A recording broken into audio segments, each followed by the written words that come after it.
സൗമ്യതയുള്ള കുലീനയായ സ്ത്രീ പലപ്പോഴും സ്ത്രീകൾക്ക് പണ്ട് കിട്ടിയിരുന്ന ഒരു അംഗീകാരമാണ്. എന്നാൽ ഇന്ന് പല റിലേഷൻഷിപ്പുകളിലും ഹസ്ബൻഡ്സ് ആയിക്കോട്ടെ, അത് പാർട്ട്ണർ ആയിക്കോട്ടെ, വന്നിട്ട് പറയുന്ന ഒരു കാര്യമാണ്, അവളെപ്പോലെ ദേഷ്യക്കാരി വേറെയില്ല. എന്തൊരു ദേഷ്യമാണിത്! ഇപ്പോൾ നമ്മളിവിടെ ഇന്ന് ഒന്ന് അനലൈസ് ചെയ്യാൻ പോകുന്നത് എന്തുകൊണ്ട് റിലേഷൻഷിപ്പുകളിൽ സ്ത്രീകൾക്ക് ദേഷ്യം വരുന്നു, പെട്ടെന്ന് അവർ ദേഷ്യക്കാരികളായിട്ട് മാറിയിട്ടുള്ളതിൻ്റെ റീസൺസ് എന്തൊക്കെയാണെന്നാണ് നമ്മൾ ഇന്ന് അന്വേഷിക്കാനായിട്ട് പോകുന്നത്. ആ റീസൺ മനസ്സിലാക്കിയാൽ പലപ്പോഴും നമുക്ക് ദേഷ്യത്തെ എടുത്തു കളയാൻ പറ്റും. ദേഷ്യത്തിന് കാരണമായിട്ടുള്ള കാര്യങ്ങളെ നമുക്ക് മാറ്റാനായിട്ട് സാധിക്കും. ഒന്നാമതായിട്ട് അവഗണന.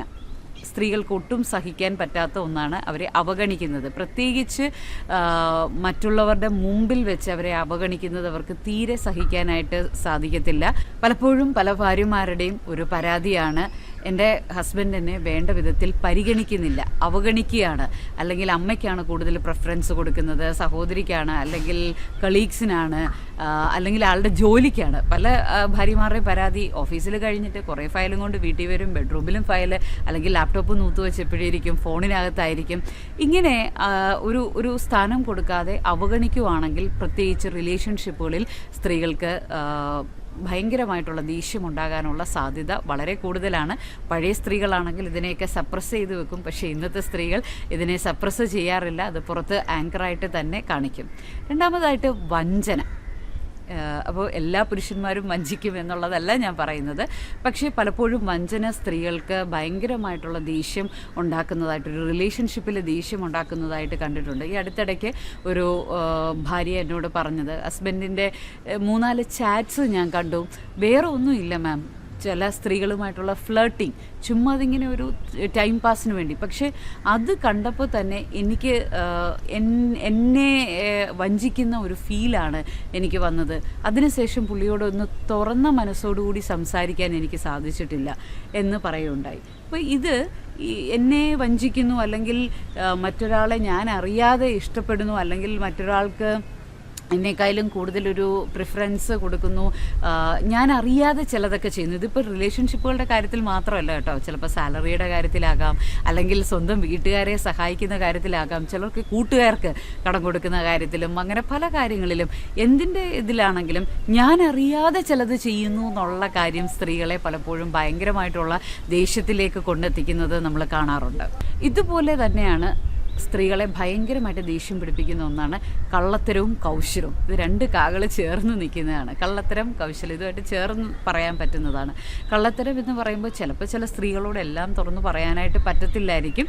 പക്ഷേ എന്നാലും കയ്യോടെ കള്ളത്തരം കണ്ടുപിടിച്ചാൽ, അല്ലെങ്കിൽ അത് മറച്ചു വെച്ചിരിക്കുന്നത് കണ്ടുപിടിച്ചാൽ സ്ത്രീകൾക്ക് പെട്ടെന്ന് ദേഷ്യമുണ്ടാകും. അതുകൊണ്ട് എൻ്റെ ഒരു ഹമ്പിളായിട്ടുള്ള റിക്വസ്റ്റ്, പ്രത്യേകിച്ച് ഹസ്ബൻഡ്സിനോടും മെയിൽ പാർട്ട്നേഴ്സിനോടൊക്കെയുള്ള എൻ്റെ ഹമ്പിൾ റിക്വസ്റ്റ്, നിങ്ങളൊക്കെ തുറന്നു പറയാൻ പറ്റുന്ന കാര്യങ്ങൾ റിലേഷൻഷിപ്പിൽ മാക്സിമം തുറന്നു പറയുക.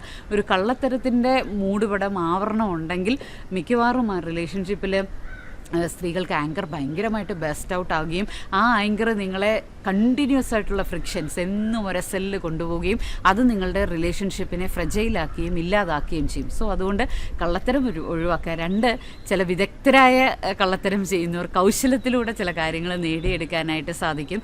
ഈ കൗശലം നമുക്ക് 1-2 പ്രാവശ്യമൊക്കെ വിജയിക്കും, കുറച്ച് നാളൊക്കെ മുന്നോട്ട് കൊണ്ടുപോകാം. പക്ഷെ ഒരിക്കൽ പിടിക്കപ്പെടും. എപ്പോഴും എല്ലാവരെയും പറ്റിക്കാനായിട്ട് സാധിക്കത്തില്ല അല്ലേ? ഈ കൗശലം കണ്ടുപിടിക്കപ്പെടുമ്പോൾ അത് വല്ലാത്ത ഒരു രോഷാകുലമായിട്ടുള്ളൊരു അന്തരീക്ഷത്തിലേക്ക് നമ്മുടെ റിലേഷൻഷിപ്പിനെ കൊണ്ടുപോകും. സ്ത്രീകൾക്ക് അത്തരത്തിലുള്ള കാര്യങ്ങൾ, കൗശലത്തോടുകൂടി ചെയ്യുന്ന കാര്യങ്ങളെ അംഗീകരിക്കാനായിട്ട് വളരെ ബുദ്ധിമുട്ടുണ്ട്. അപ്പോൾ റിലേഷൻഷിപ്പിൽ നമ്മൾ ഈ കള്ളത്തരവും കൗശലവും മാക്സിമം അവോയ്ഡ് ചെയ്യുന്നതാണ് നമ്മുടെ റിലേഷൻഷിപ്പിനെ ഹെൽത്തി ആയിട്ട് സസ്റ്റെയിൻ ചെയ്യാനായിട്ടുള്ള ഒരു വഴി. റിലേഷൻഷിപ്പിനെ ഒത്തിരി പ്രത്യേകിച്ച് സ്ത്രീകളെ ഒത്തിരി റിലേഷൻഷിപ്പിൽ വല്ലാതെ ചൊടിപ്പിക്കുന്ന ഒരു കാര്യമാണ് അവരെ അവഗണിക്കുന്ന ഒരവസ്ഥ.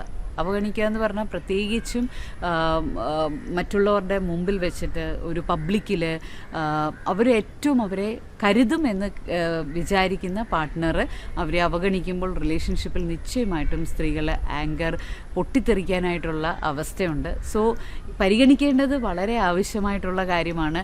എപ്പോഴും പരിഗണന ഉള്ളത് നല്ലതാണ്. പക്ഷേ എപ്പോഴുമുള്ള പരിഗണനയോട് കൂടെ തന്നെ ഏതെങ്കിലും ഒരു നിമിഷം ഒരു പ്രാവശ്യം അവഗണിക്കുന്നതിനെ കുറിച്ചല്ല ഞാൻ പറയുന്നത്. ഇത് നിരന്തരമായിട്ടുള്ള അവഗണനകൾ പല സ്ഥലങ്ങളിൽ നിന്നും അവഗണിക്കുന്നു. അത് എൻ്റെ ഇഷ്ടമുള്ള ആളുകളിൽ തന്നെ എന്നെ അവഗണിക്കുന്നു എന്നുള്ളൊരു സ്ഥിതിവിശേഷം വരുമ്പോൾ തീർച്ചയായിട്ടും ആ റിലേഷൻഷിപ്പുകളിലെല്ലാം പൊട്ടിത്തെറികൾ ഉണ്ടാകാനുള്ള സാധ്യതയുണ്ട്. അതുകൊണ്ട് റിലേഷൻഷിപ്പിൽ നമ്മൾ എപ്പോഴും ശ്രദ്ധിക്കേണ്ട കാര്യമാണ് നമ്മുടെ പങ്കാളിയെ പരിഗണിക്കുക. എസ്പെഷ്യലി നിങ്ങളുടെ സ്ത്രീകളായിട്ടുള്ള പങ്കാളികളെ പരിഗണിക്കേണ്ടത് വളരെ ആവശ്യമാണ്. അവർ പരിഗണന ആഗ്രഹിക്കുന്നവരാണ്.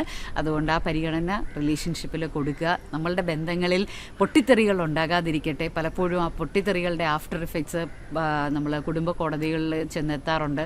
അതുപോലെ തന്നെ പല നമ്മൾ എക്സ്പെക്റ്റ് ചെയ്യാത്ത റിസൾട്ടുകളിലേക്കൊക്കെ പോവാറുണ്ട്.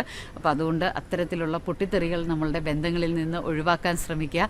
സ്ത്രീകളെ പൊട്ടിത്തെറിപ്പിക്കുന്ന അല്ലെങ്കിൽ ആങ്കറിലേക്ക് ബസ്റ്റ് ഔട്ട് ആക്കുന്ന ഈ സന്ദർഭങ്ങൾ, ഈ കാര്യങ്ങൾ നമ്മുടെ റിലേഷൻഷിപ്പിൽ നിന്ന് ഒഴിവാക്കാൻ ശ്രമിക്കുക.